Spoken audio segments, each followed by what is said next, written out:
ठंड में गरीब बेघर का सूखे कुएं में घर और रसोई। सुबह सुबह का समय है। केशव अपने दोनों बेटों राजू और श्याम के साथ नदी में नाव में बैठकर मछलियां पकड़ने के लिए जाल डाल रहा है। जाल डालने के बाद केशव अपने दोनों बेटों से कांपते हुए कहता है, हे भगवान, ठंड इतनी तेज से बढ़ रही है, ऐसा लगता है कि इस बुढ़ापे में ठंड हड्डियों में घुस जाएगी। राजू, श्याम, तुम दोनों मछलियां पकड़ो, तब तक मैं किनारे पर जाकर बैठ जाता हूँ। पिताजी, आपको कितनी बार तो समझाया है कि आपके दोनों बेटे मछलियां पकड़ने के लिए काफी हैं। आप किनारे जाकर आराम से बैठ जाइए। अब केशव वहां से चलकर किनारे पर आकर बैठ जाता है। तो वहीं राजू और श्यामू नदी में डाले हुए जाल को खींचते हैं। खींचकर वो अपनी नाव पर रखते हैं। तभी श्यामू कहता है, भैया, मछलियां तो ठीक ठाक ही निकल आई हैं। चलो अब इन्हीं टोकरियों में भर लेते हैं और फिर इन्हें बाजार बेचने के लिए भी तो जाना है। दोनों भाई जाल से मछलियों को निकालकर टोकरियों में भर लेते हैं और किनारे की तरफ चल पड़ते हैं। जैसे ही वो किनारे पर पहुंचते हैं तभी उनके पिताजी कहते हैं, ले आए बेटा मछलियां, चलो अब घर चलते हैं। तुम्हारी माँ नाश्ते के लिए हमारा इंतजार कर रही होगी। फिर वो लोग मछलियों की टोकरियों को सिर पर रखकर अपनी झोपड़ी की तरफ निकल पड़ते हैं।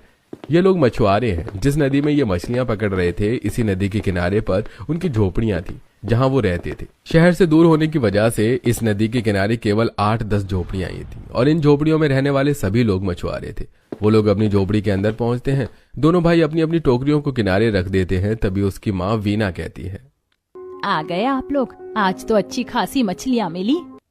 हाँ वीना, अब जल्दी से चाय नाश्ता लगा दो, फिर समय पर मंडी पर भी तो पहुंचना है। वो लोग ऐसा कहकर नीचे बिछी चटाई पर बैठ जाते हैं। तभी बड़ी बहू किरण नाश्ता लगाते हुए कहती है, लीजिए बाबूजी, नाश्ता कीजिए। आज नाश्ते में मक्के की रोटी और सरसों का साग बनाया है। अरे वाह बहू, ठंड में तो मक्के की रोटी और सरसों का साग खाने का मजा ही कुछ और है।